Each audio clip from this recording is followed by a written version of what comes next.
आज से तकरीबन 550 साल पहले सुल्तान महमद फ़ातिह ने आया सोफिया चर्च को मस्जिद में तब्दील करके सही कदम उठाया था या गलत। आइए कुछ पॉइंट्स मैं आपको बताऊं। मैं काफ़ी लड़कों को देख रहा हूं जिनको शौक़ तो रैंप वॉक का होता है, सोशल मीडिया पे बिकिनी में लड़कियों के साथ फ़ोटोज़ पोस्ट करने का होता है, शराब पीने को कूल समझते हैं, जो शायद 2 जुमे छोड़ के तीसरा जुमा पढ़ना ज़रूरी समझते हैं और उंगली उठा रहे हैं आया सोफिया पे, तुर्क जैसी असीम कौम पे।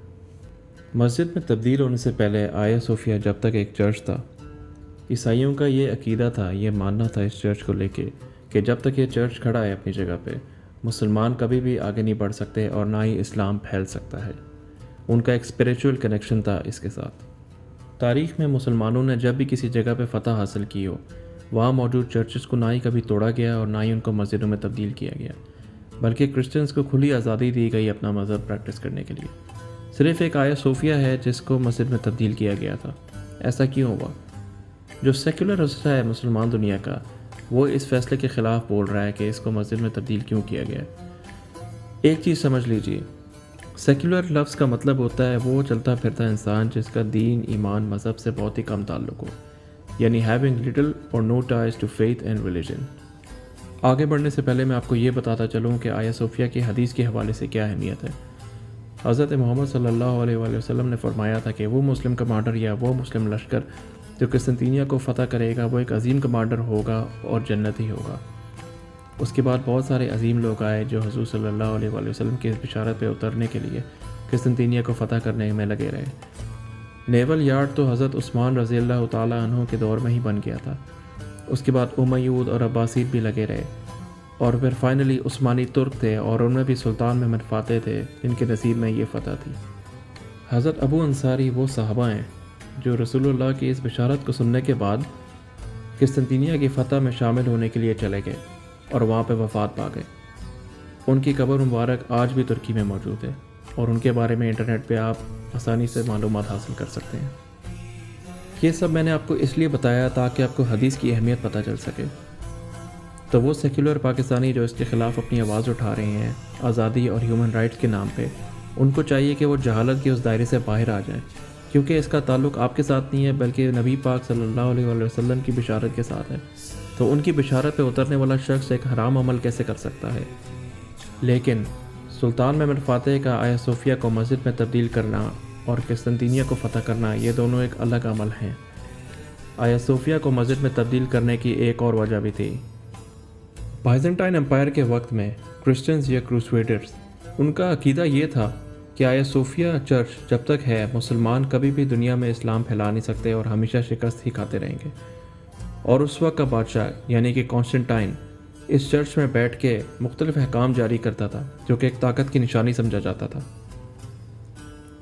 जैसे कि political power, economic power, spiritual power और मिलिट्री पावर।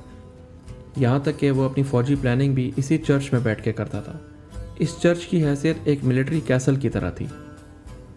उनका ये अकीदा था कि कॉन्स्टेंटाइन जब तक ज़िंदा है और ये चर्च अपनी जगह खड़ा है, वो मुसलमानों के ख़िलाफ़ हमेशा बगावत करते रहेंगे और उनके लिए मुश्किलें खड़ी करते रहेंगे। खैर, वक्त आया, जंग हुई और काफ़ी तवील अरसा हुई और आखिरकार सुल्तान महमद फ़ातिह को फ़तह हासिल हुई।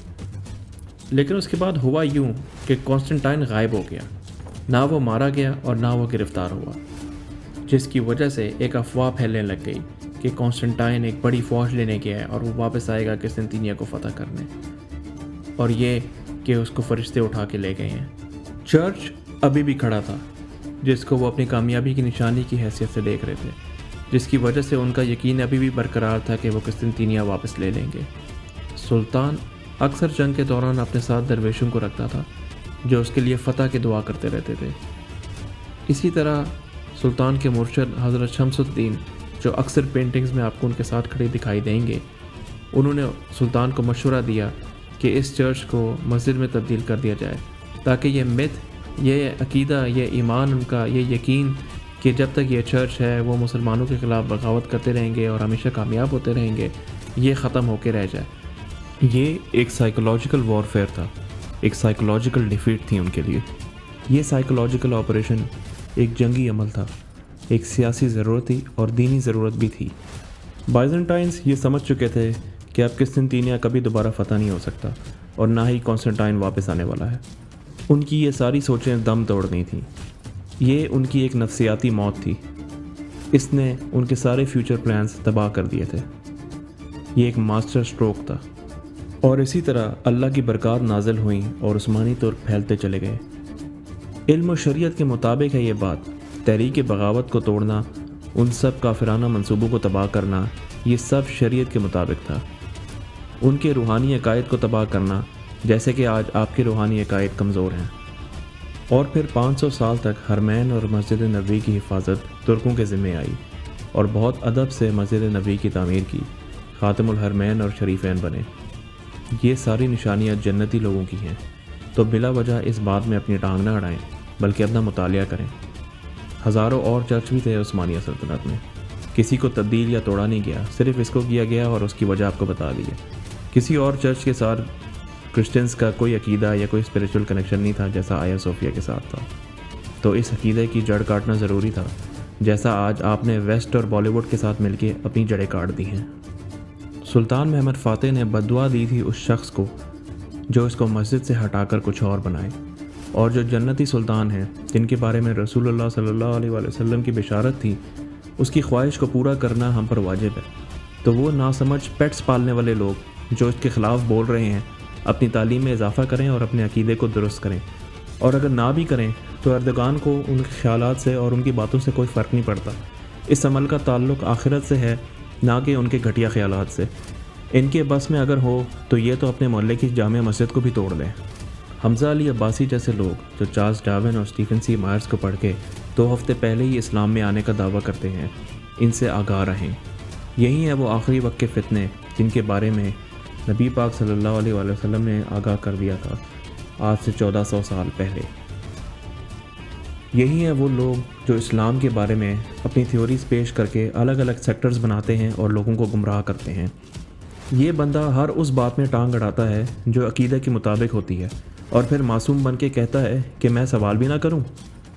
ये लोग मस्जिद अक्सा के लिए तो नहीं बोलते, बाबरी मस्जिद के लिए तो नहीं बोलते, न्यूजीलैंड में जो शूट आउट मैसेकर हुआ उसके अगेंस्ट तो प्रो एक्टिव नहीं होते, बल्कि उन मुल्कों की तो इमिग्रेशन करते हैं ये भूखे फ़कीर।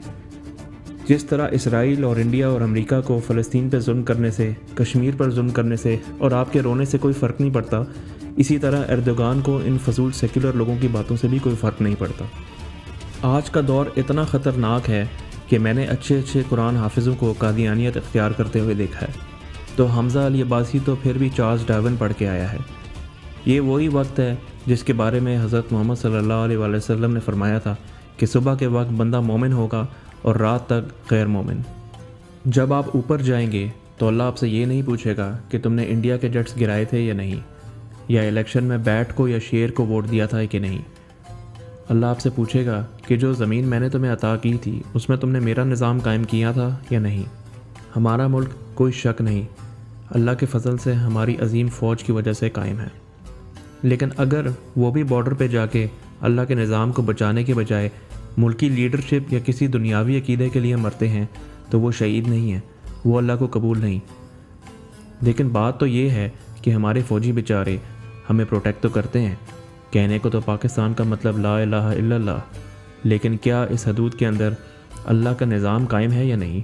क्या पाक फ़ौज अल्लाह के उस निज़ाम के लिए शहीद होती है जिसको हम सब ने मिल के कायम करना था, जिसके लिए कायदे आज़म ने जद्दोजहद की थी?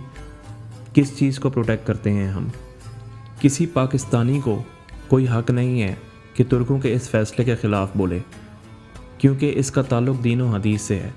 अगर आपने कोई रिलीजियस डिस्कशन करनी ही है तो बढ़ते इस्लामोफोबिया को डिस्कस करें, बजाय इसके कि अपनी ही जड़ें काटते चले जाएं।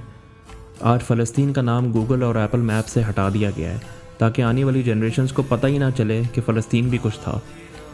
इसके बारे में शोर मचाने का नहीं सोचा आपने? क्या ये ह्यूमन राइट्स के साथ इंसाफ है? तुर्क बहुत ही बहादुर कौम है, वो इज़्ज़तदार हैं और उनके पास हिम्मत और हौसला है अपना मकाम वापस हासिल करने का। एर्दोगान एक सच्चा और बहादुर लीडर है, कुरान हाफिज़ है और आलिम है, और आप लोग तो पटवारीज़ और यूथियास को लीडर मानते हैं। आपका और तुर्कों का कोई कंपैरिजन नहीं। पाकिस्तानी होने की हैसियत से इससे पहले कि देर हो जाए आप अपने गिरेबान में झांकें اور اپنے آپ سے یہ سوال کریں کہ کیا آپ غیرت مند قوم ہیں یا نہیں۔